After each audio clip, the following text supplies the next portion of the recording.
नमस्कार, भाग्यश्रीज किचनमध्ये आपल्या सर्वांचं स्वागत. आज पाहणार आहोत आपण वांग्याची भाजी. न फोडणीचे झंझट, न शिजवायचे झंझट. तर चला पाहूया.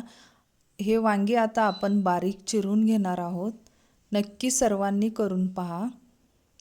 खूप छान लागते आणि खूप पौष्टिक पण आहे ही भाजी. आता हे स्वच्छ पाण्याने धुवून घेतलेले आहे आपण वांगी. आता ह्यामध्ये लसणाची पेस्ट,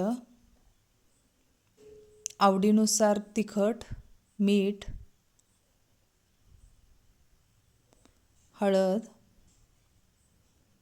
जिरे आणि तेल. आता हे सर्व छान पद्धतीने मिक्स करून घेऊया. रेडी आहे आपली ही वांग्याची भाजी खाण्यासाठी. नक्की करून पहा. आवडल्यास लाईक आणि माझ्या चॅनलला सबस्क्राईब करायला विसरू नका. पुन्हा भेटूया अशाच नवनवीन रेसिपीसोबत. धन्यवाद.